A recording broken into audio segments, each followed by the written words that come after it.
এক মাদ্রাসায় এরকম খাদেম ছিল, তো খাদেমের সাথে বাচ্চারা খুব দুষ্টামি করত, ডাকতো গরু। কি? হ্যাঁ, পড়ার সময় গরু ডাকতো। তো ও ছিল একটু সাদা সিধা, সাদা সাদা সিধা বোঝেন, সরল ছিল, সরল সহজ সরল, একটু হাবলা টাইপের, তো বেশি মাথায় নিত না। আবার দেখবেন হাবলা মানুষ চেতলে কিন্তু খবর আছে, ঠিক ঠিক না? ঠিক। একদিন বৃষ্টি হইতেছিল প্রচন্ড, এর দায়িত্ব ছিল ছেলেদেরকে খানা পরিবেশন করা। তো খানার সময় গেছে, খানা নিয়ে আসে না, তো ছেলেরা চিৎকার দিতেছে গরু কই গেল। একটু পরে দেখতেছে খানা নিয়ে আসতেছে, তো সবাই চিৎকার দিয়ে বলতেছে ওই গরু এত দেরি করলি কেন? বাস সরল সহজ তো লেগে গেছে মাথায়।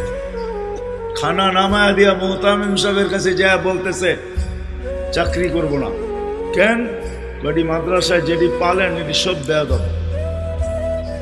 সবসময় গরু বলে শোয়া গেছি, আজকেও গরু বলতেছে বিজা বিজা খানা নিয়ে আইলাম।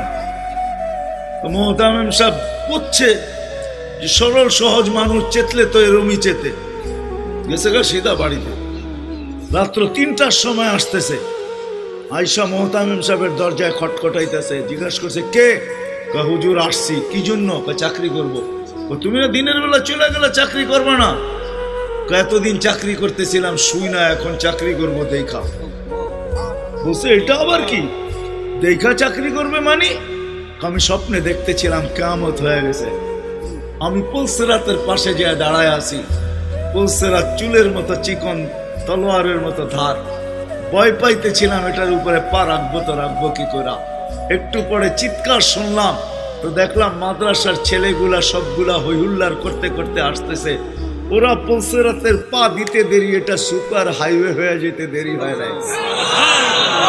সবগুলা উঠা পার হইতেছে, একটা পিছন থেকে আমাকে দেখা ফেলছে আর চিৎকার দিয়া বলছে ওই তোরা যাস কই? আমগো গরুটা তো দাঁড়ায় আছে, ওরে নিয়ে যাবি না? বলে সবগুলা পিছে ফিরে আসছে আর আমাকে উঠায়া কেউ হাতে কেউ পায়ে ধরা সব কাঁধে করে নিয়ে পার করা দিছে। ঘুমের থেকে জায়গা গেছি, এই জন্য চোখে দেখা আমি এখন চাকরি করব। কমসে কম আমরা সামনের যে মাসটা আসতেছে রমজান, শাবান তো শুরুই হয়ে গেছে। 7 তারিখে দিবাগত রাত্রে নিসফ মিন শাবান হবে, আসতেছে। কমসে কম আমরা